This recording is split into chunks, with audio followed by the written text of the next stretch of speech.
Pria ini ditolak lamarannya karena berpura-pura menjadi juru parkir. Semua orang terkejut setelah tahu siapa dia. Ternyata, Andre duduk di ruang kerjanya yang megah. Di depannya terpampang layar komputer dengan angka-angka saham yang melonjak drastis, sementara deretan penghargaan bisnis berkilauan di lemari kaca.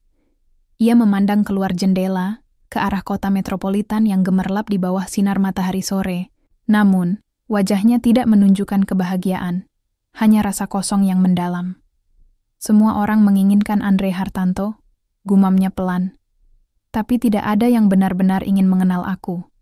Sebagai salah satu pengusaha paling sukses, di negara itu, Andre memiliki segalanya. Uang, status, dan pengaruh. Tapi semakin lama ia hidup dalam dunia kemewahan ini, semakin ia menyadari bahwa semua orang di sekitarnya hanya tertarik pada apa yang bisa mereka dapatkan darinya. Wanita-wanita yang mendekatinya selalu membicarakan mobil mewah atau liburan eksotis. Teman-temannya lebih sering meminta bantuan finansial daripada sekadar bertemu untuk ngobrol santai. Andre merasa lelah. Ia ingin sesuatu yang lebih nyata, sesuatu yang tulus. Ia ingin cinta sejati, cinta yang lahir dari hati, bukan dari materi. Suatu malam saat sedang berdiskusi dengan sahabat lamanya, Raka, Andre mengutarakan kegelisahannya. Raka, yang sudah lama mengetahui betapa frustrasinya Andre dengan dunia materialistis, memberikan ide gila. Kenapa kamu tidak mencoba menjalani hidup sebagai orang biasa? Lepaskan semua atribut Andre Hartanto si bos sukses, dan lihat apakah ada orang yang benar-benar peduli padamu sebagai dirimu sendiri? Awalnya, Andre ragu. Tapi semakin ia memikirkannya, semakin ia merasa ide itu masuk akal. Jika ia ingin menemukan cinta sejati, ia harus melakukannya tanpa embel-embel kekayaan. Ia harus menjadi orang lain, seseorang yang sama sekali tidak dikenal oleh dunia.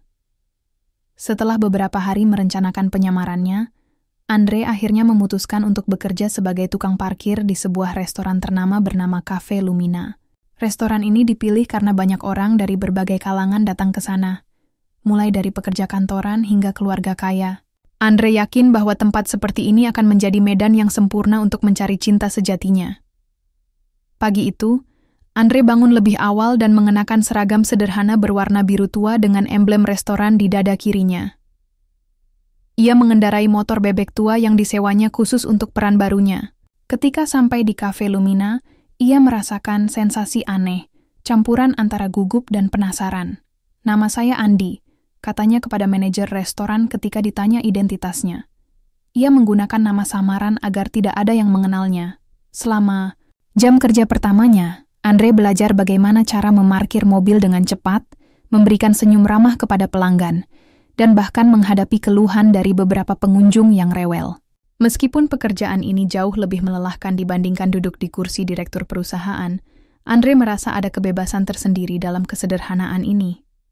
Namun, ada satu hal yang belum ia temukan, sosok yang bisa membuatnya merasa lengkap.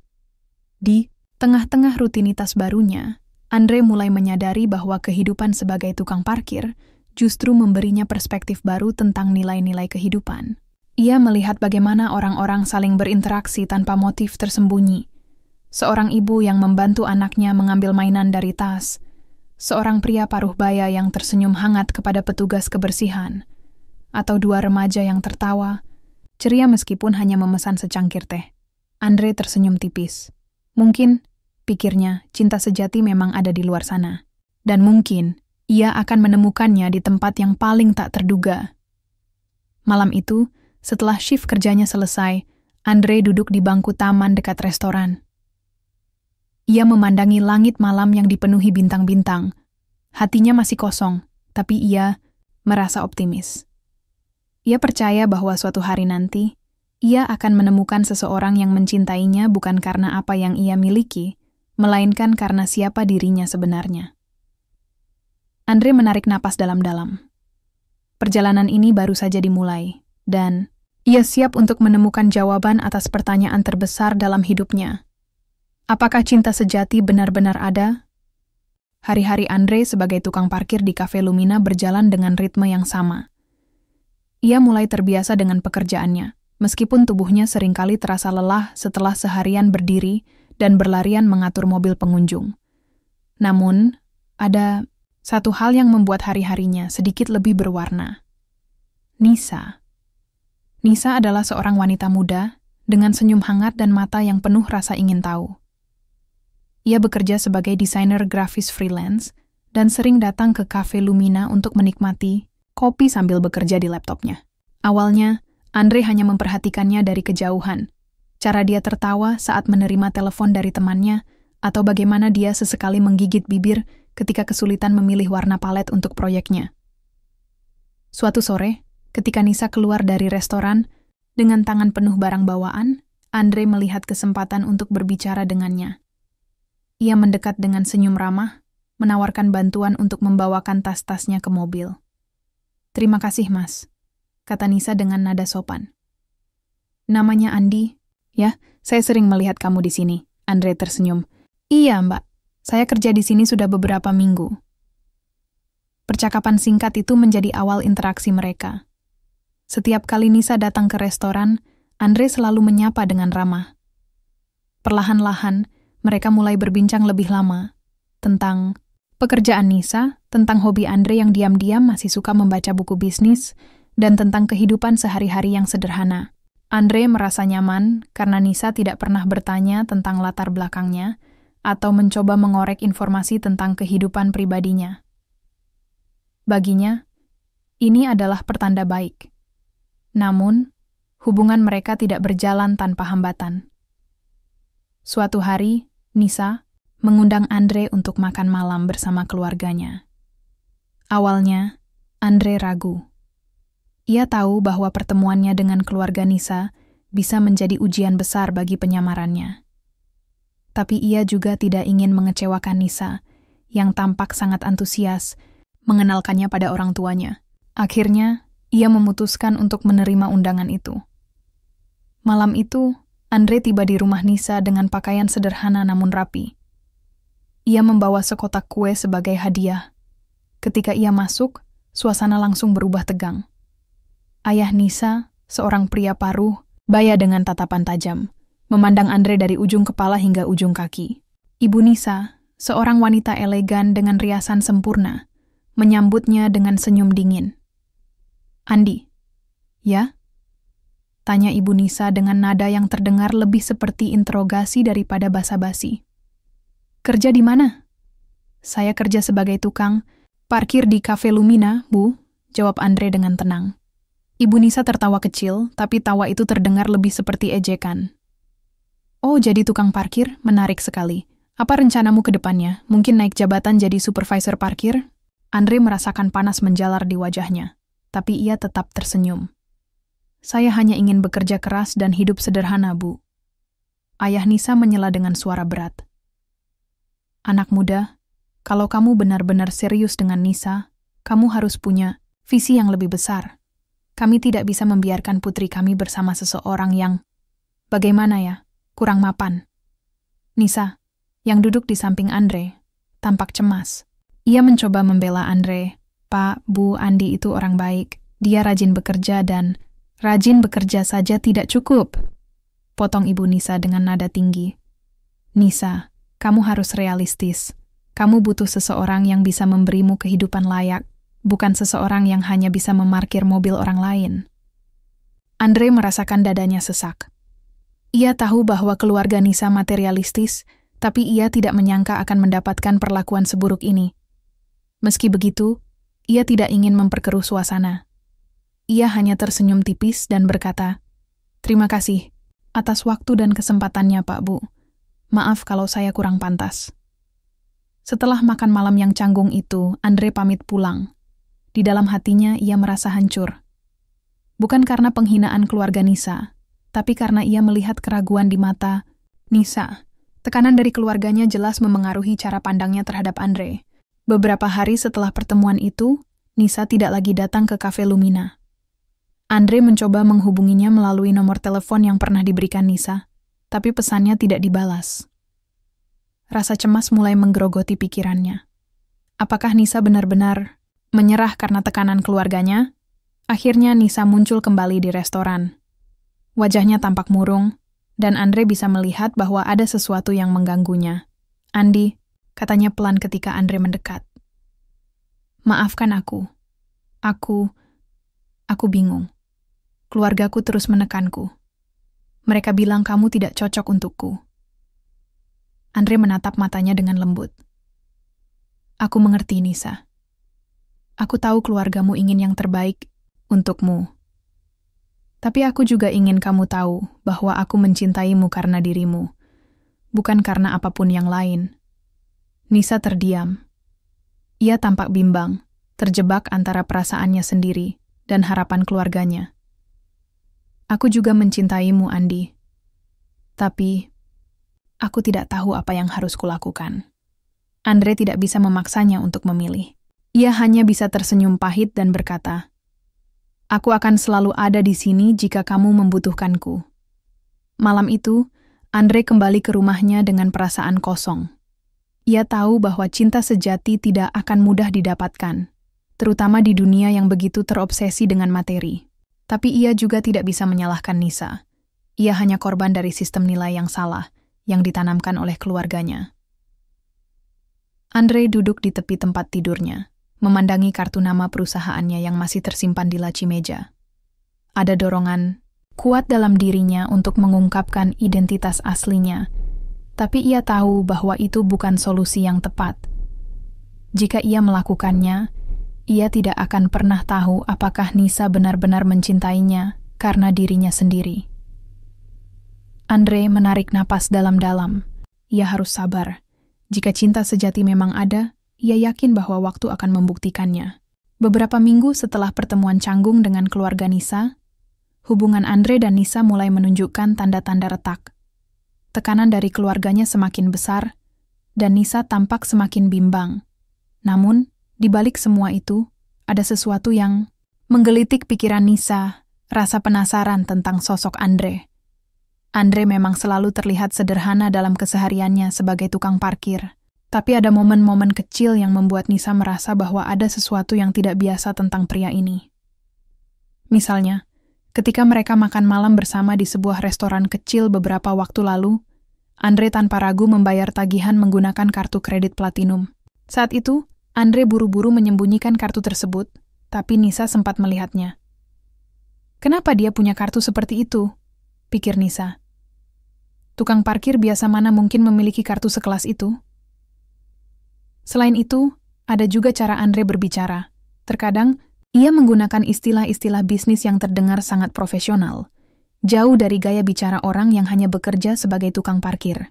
Bahkan, saat mereka membahas topik ekonomi atau teknologi, Andre seringkali memberikan pandangan yang mendalam, seolah-olah ia sudah terbiasa berurusan dengan hal-hal besar. Nisa mencoba meyakinkan dirinya sendiri bahwa ia hanya berpikir terlalu banyak. Tapi rasa penasarannya semakin kuat. Ia mulai mencari tahu tentang Andre tanpa sepengetahuannya. Suatu hari, ketika Andre sedang bekerja di Cafe Lumina, Nisa memutuskan untuk datang lebih awal agar bisa berbincang dengan rekan-rekan kerja Andre. Ia berpura-pura ingin memesan minuman sambil bertanya-tanya tentang Andi. "Andi? Oh, dia orang baik," kata salah satu petugas kebersihan. "Dia baru kerja di sini beberapa minggu, tapi sudah akrab sama semua orang." "Kamu tahu dari mana dia sebelumnya?" tanya Nisa santai. Petugas itu menggeleng. "Enggak tahu pasti. Dia bilang cuma kerja di tempat lain sebelumnya, tapi enggak pernah cerita banyak soal itu." Nisa mencoba bertanya kepada manajer restoran, tapi jawabannya hampir sama. Tidak ada yang benar-benar tahu banyak tentang latar belakang Andre. Semua orang hanya mengenalnya sebagai Andi si tukang parkir yang ramah dan pekerja keras. Namun, ada satu hal yang membuat Nisa semakin curiga. Ketika ia meninggalkan restoran, ia melihat sebuah mobil sport mewah berwarna hitam terparkir di area karyawan. Mobil itu terlihat sangat kontras dengan kendaraan lain di sana, dan Nisa yakin bahwa itu milik Andre. Bagaimana mungkin seorang tukang parkir memiliki mobil seperti itu? Malam itu, Nisa memutuskan untuk menghadapinya secara langsung. Ia menunggu Andre di depan restoran setelah jam kerjanya selesai. Ketika Andre keluar dengan jaket sederhana dan helm motor bebek tua di tangannya, Nisa langsung menghampirinya. "Andi, Kita perlu bicara, kata Nisa dengan nada serius. Andre tampak terkejut. Ada apa, Nisa? Aku tahu ada sesuatu yang kamu sembunyikan dariku, lanjut Nisa. Aku melihat kartu kreditmu waktu itu, dan aku juga melihat mobil sport hitam di area parkir karyawan. Itu milikmu, kan? Andre terdiam. Ia tahu bahwa penyamarannya mulai terbongkar. Ia mencoba tersenyum, tapi Nisa menatapnya dengan mata penuh rasa ingin tahu. Jelaskan padaku, Andi. Siapa kamu sebenarnya? Andre menghela napas panjang. Ia tahu bahwa ia tidak bisa terus berbohong, tapi ia juga belum siap untuk mengungkapkan identitas aslinya sepenuhnya. Ia memutuskan untuk memberikan jawaban yang ambigu. Nisa, aku bukan siapa-siapa yang istimewa. Aku hanya seseorang yang sedang mencari jati diriku. Ada hal-hal dalam hidupku yang tidak bisa kujelaskan sekarang, tapi aku berjanji, suatu hari nanti aku akan memberitahumu segalanya. Nisa tampak kecewa. Ia merasa bahwa Andre masih menyembunyikan sesuatu darinya. Tapi di sisi lain, ia juga tidak bisa menyangkal bahwa perasaannya pada Andre tetap sama kuatnya. Ia mencintai pria, ini karena kepribadiannya, bukan karena status atau materi. Aku hanya ingin kejujuran, Andi, kata Nisa pelan. Aku tidak peduli siapa kamu sebenarnya. Yang penting bagiku adalah hatimu. Andre merasakan dadanya sesak. Ia tahu bahwa Nisa layak mendapatkan kebenaran, tapi ia juga takut jika pengungkapan identitasnya akan merusak hubungan mereka. Ia hanya bisa menatap Nisa dengan tatapan penuh rasa bersalah. Sementara itu, tekanan dari keluarga Nisa semakin menjadi-jadi. Ayah Nisa bahkan mulai menjodohkannya dengan seorang pria kaya bernama Rizky, teman bisnisnya. Rizky adalah pemilik perusahaan properti ternama, dan keluarga Nisa sangat mendukung hubungan ini. Rizky adalah pria yang sempurna untukmu, kata ibu Nisa suatu sore. Dia tampan, kaya, dan punya masa depan cerah. Kamu tidak perlu repot-repot lagi dengan tukang parkir itu. Nisa menolak dengan tegas. Aku tidak mencintai Rizky, Bu. Aku mencintai Andi. Ibu Nisa tertawa sinis. Cinta? Apa artinya cinta kalau kamu harus hidup susah? Pikirkan masa depanmu, nak. Percakapan itu membuat Nisa semakin stres. Ia merasa terjebak antara perasaannya sendiri dan harapan keluarganya. Di satu sisi, ia ingin tetap bersama Andre meskipun ada banyak misteri tentang dirinya. Di sisi lain, ia juga tidak ingin mengecewakan keluarganya. Malam itu, Nisa duduk di kamarnya sambil memandangi foto Andre di ponselnya. Ia tahu bahwa pria ini menyimpan rahasia besar, tapi ia juga yakin bahwa Andre adalah orang yang tulus dan baik hati. Ia memutuskan untuk memberinya kesempatan, untuk membuktikan bahwa ia layak dipercaya. Di sisi lain, Andre duduk di tepi kasurnya dengan perasaan bergejolak. Ia tahu bahwa waktunya untuk mengungkapkan identitas aslinya semakin dekat. Tapi ia juga takut bahwa kebenaran itu akan merusak segalanya. Apakah aku sudah siap untuk mengambil risiko ini? Gumam Andre pada dirinya sendiri. Di tengah kegelapan, malam, kedua insan itu sama-sama berharap bahwa cinta mereka cukup kuat untuk mengatasi semua rintangan yang ada. Malam itu, keluarga Nisa mengadakan acara makan malam besar di rumah mereka. Acara ini bukan sekadar pertemuan keluarga biasa, melainkan kesempatan bagi ayah Nisa untuk memperkenalkan Rizky kepada seluruh anggota keluarga dan teman-teman dekat mereka. Tujuannya jelas, menjodohkan Nisa dengan pria kaya itu. Nisa awalnya menolak keras untuk hadir, tapi ibunya terus mendesak. Ini demi masa depanmu, nak. Setidaknya beri Rizky kesempatan, kata ibunya dengan nada tegas. Dengan berat hati, Nisa akhirnya setuju untuk datang. Namun, ia membuat keputusan yang tak terduga. Ia mengundang Andre, atau Andi, seperti yang ia kenal, untuk ikut serta dalam acara tersebut. Nisa ingin membuktikan pada keluarganya bahwa cinta sejati tidak bergantung pada status sosial atau materi. Ia juga ingin melihat bagaimana Andre akan bereaksi di hadapan orang-orang yang sangat materialistis. Andre, meskipun ragu, akhirnya menerima undangan itu. Ia merasa inilah saat yang tepat untuk mengungkapkan identitas aslinya. Jika hubungan mereka harus berakhir, maka ia ingin melakukannya dengan jujur. Acara makan malam berlangsung meriah. Ruang tamu besar dipenuhi oleh tamu-tamu yang berpakaian elegan, sementara meja makan dipenuhi hidangan mewah. Semua orang tampak bahagia, kecuali Nisa, yang duduk dengan wajah tegang di sudut ruangan. Di sampingnya, Andre berdiri dengan pakaian sederhana yang mencolok di tengah kerumunan orang berjas dan gaun mahal. Rizky, yang duduk di kursi utama bersama ayah Nisa, tampak percaya diri.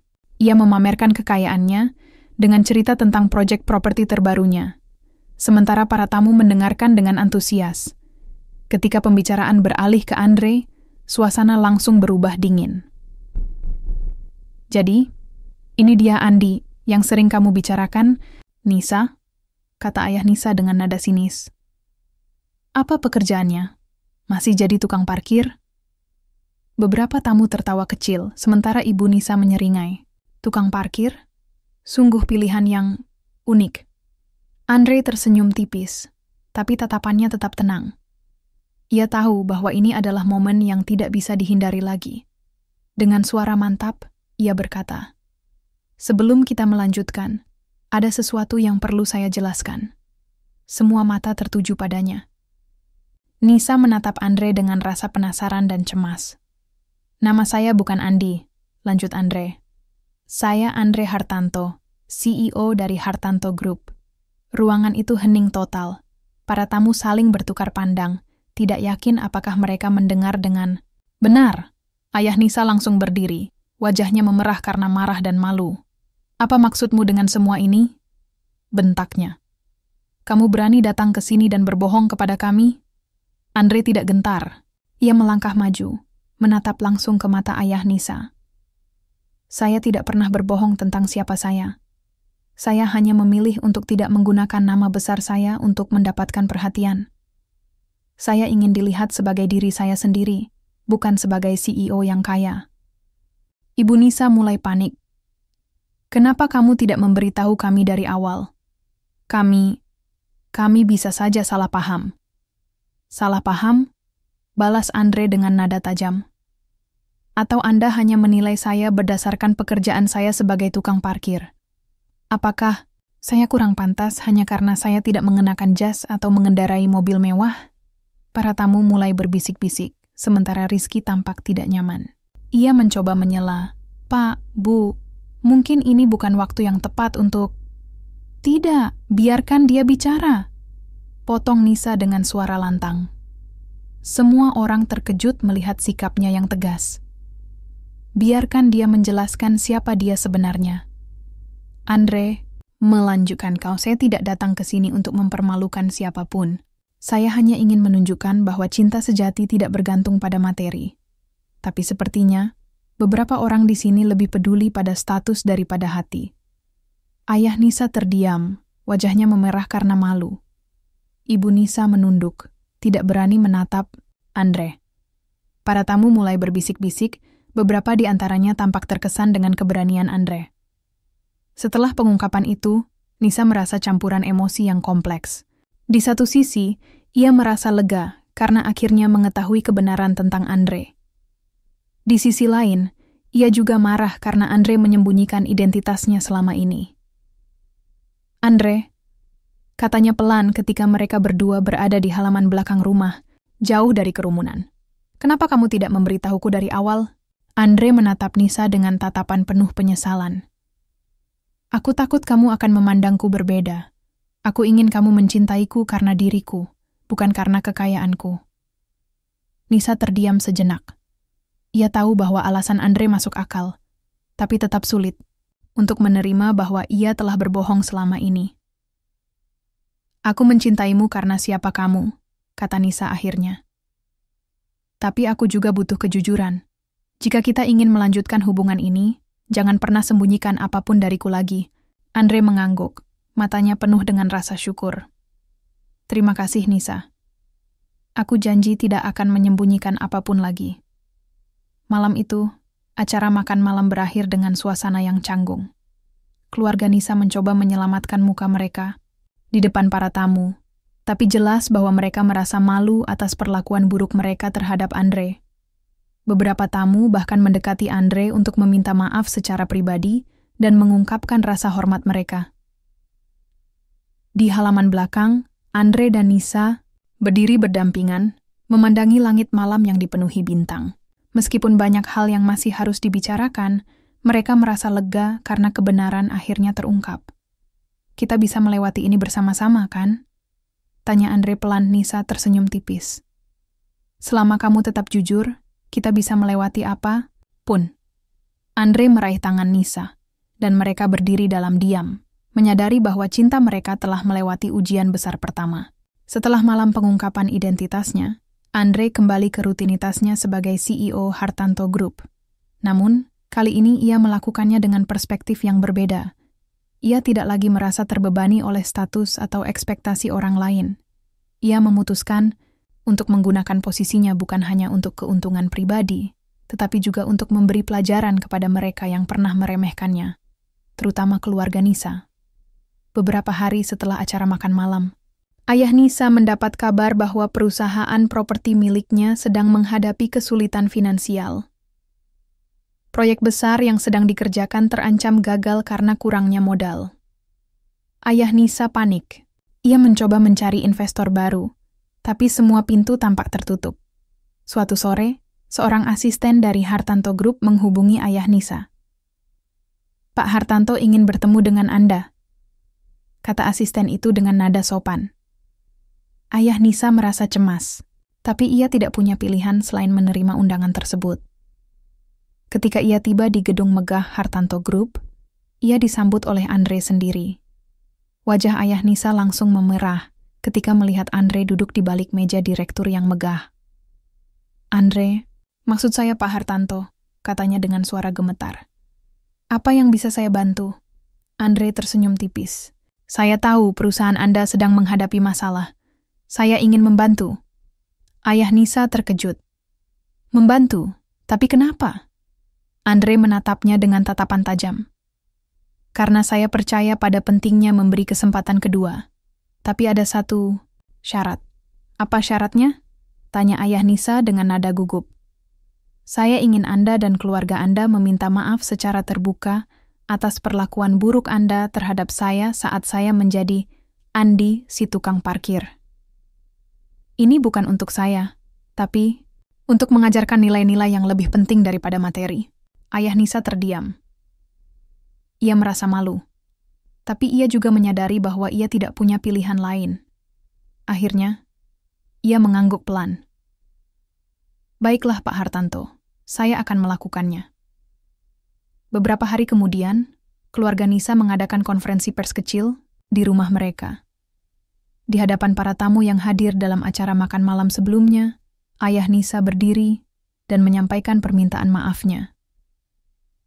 "Kami ingin meminta maaf kepada Pak Andre Hartanto atas perlakuan kami yang tidak pantas.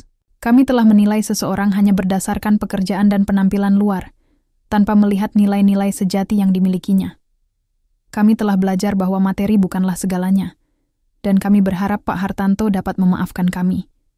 Ibu Nisa juga menambahkan permintaan maafnya, meskipun dengan wajah yang masih memerah karena malu. Para tamu yang hadir tampak terkesan dengan sikap rendah hati keluarga Nisa, dan beberapa di antaranya bahkan mulai merefleksikan perilaku mereka sendiri. Nisa, yang berdiri di samping Andre selama acara tersebut, merasa lega. Ia tahu bahwa keluarganya telah belajar pelajaran berharga tentang nilai-nilai kehidupan. Setelah insiden itu, hubungan Andre dan Nisa semakin kuat. Nisa sepenuhnya mendukung Andre dalam upayanya untuk menggunakan kekayaan dan pengaruhnya demi kebaikan. Mereka memutuskan untuk menjalani hidup sederhana, meskipun Andre adalah seorang miliarder. Mereka tinggal di sebuah rumah kecil di pinggiran kota, jauh dari kemewahan yang biasa dinikmati Andre.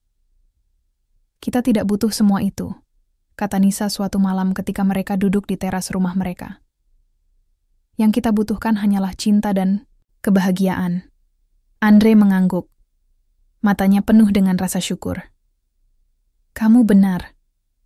Aku akhirnya menemukan apa yang selama ini aku cari." Beberapa bulan kemudian, Andre dan Nisa memutuskan untuk menikah. Pernikahan mereka dilangsungkan dengan sederhana hanya dihadiri oleh keluarga dekat dan teman-teman terdekat. Tidak ada kemewahan yang berlebihan, hanya cinta dan kebahagiaan yang tulus. Keluarga Nisa, yang awalnya sangat materialistis, mulai berubah. Mereka belajar untuk lebih menghargai hubungan manusia daripada status sosial atau materi. Bahkan ibu, Nisa mulai aktif dalam kegiatan amal, sesuatu yang tidak pernah ia lakukan sebelumnya. Andre dan Nisa juga mendirikan sebuah yayasan yang membantu orang-orang yang kurang beruntung. Mereka ingin membuktikan bahwa kekayaan sejati bukanlah tentang uang, melainkan tentang bagaimana kita memperlakukan orang lain dan memberikan dampak positif bagi dunia. Di bawah sinar matahari pagi, Andre dan Nisa duduk di taman kecil di halaman rumah mereka. Mereka memandangi anak-anak kecil yang bermain di sekitar mereka, buah cinta mereka yang lahir dari perjuangan dan pengorbanan. Kita sudah melewati banyak hal, kata Nisa pelan. Tapi aku senang kita bisa sampai di sini bersama-sama. Andre tersenyum, meraih tangan Nisa. Ini baru permulaan. Masih banyak hal yang bisa kita lakukan untuk membuat dunia ini lebih baik. Mereka berdua saling menatap, menyadari bahwa cinta sejati dan nilai-nilai kehidupan adalah fondasi yang tak ternilai harganya. Mereka telah menemukan kebahagiaan yang sebenarnya, bukan dalam materi, tapi dalam kebersamaan dan kejujuran.